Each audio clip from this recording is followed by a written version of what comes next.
Alright, so today we have the 7artisans 25mm F0.95 for the Fujifilm X mount. I've been using it for a few weeks and here are my thoughts. Let's go. So we should talk about the build of this lens. Unlike the small stocky nature of the 7artisans 35mm F0.95 lens, this 25mm is a little bit longer and a little bit narrower, and it comes with a metal lens cap, which I'm not a fan of because it doesn't stay on. Just look at that.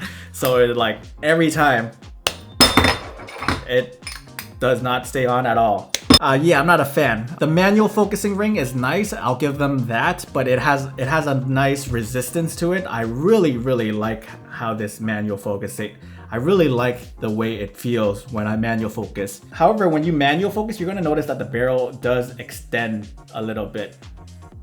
You see that? You see that, guys? You see that? You see that, guys? By the way, I shot with so many 7artisan lenses over the years, and I know what I'm going to get out of them. And this lens is like any other 7artisans lens out there. The build is great. There's a nice amount of weight to it.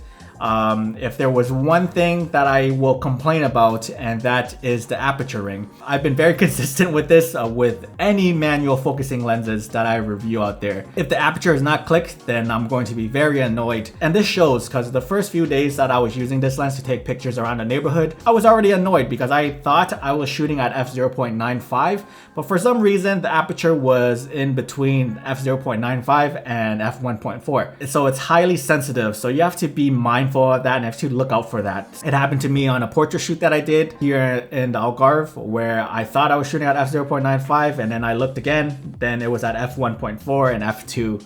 So I didn't like that, and I know that I had it at f0.95, brought up and shoot it, but for some reason, I don't know what happened, it just started to move. It just started to drift.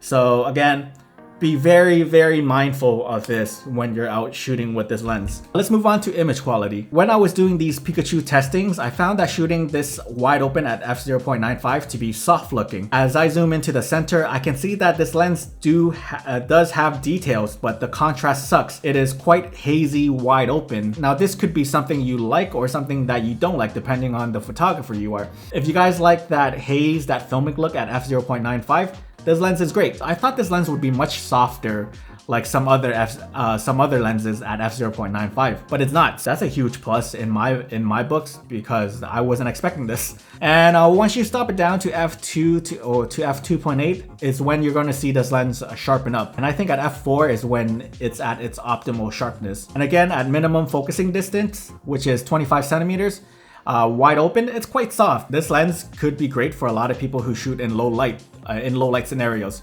especially something this wide as well. This lens is 25mm, and that is a full frame equivalent of 37.5. Most f0.95 lenses that I've used so far are around the 50 to 75mm full frame equivalent. So again, there's something to be said while using this focal length at this wide of an aperture. It just looks pretty cool. Yeah, I kind of like this focal length. Again, I like the 23mm focal length which is 35mm. So an extra 2.5, it isn't going to be a deal breaker for me. So I sort of count this as just like a 35mm full frame equivalent.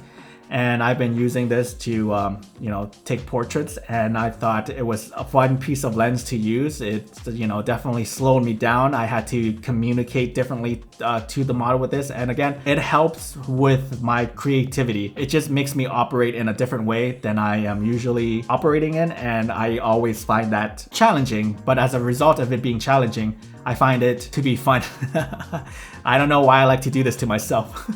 Overall, I had a good time with this lens. Is it my favorite f0.95 lenses out there? Probably not, but it's fun to use. But again, I have to say that the size of this lens makes it hard for me to use as an everyday travel lens, even though this could be an everyday focal length. It's just too long and heavy for my liking, but at 200 bucks, it'll be a good lens for anybody wanting something at a wider focal length than the common 30 35mm f0.95 lenses that's been around for many years now. The images that I got are fun. There's plenty of character in this lens, and I think it would be a sweet deal for anyone wanting to experiment with their images. Alrighty folks, that is it for me. What are your thoughts? Anyone have this lens? How are you guys liking this lens? Let me know in the comments below. And if you're interested in this lens, I'll leave the links down in the description as well. And subscribe for more Fuji content like this. And thanks so much.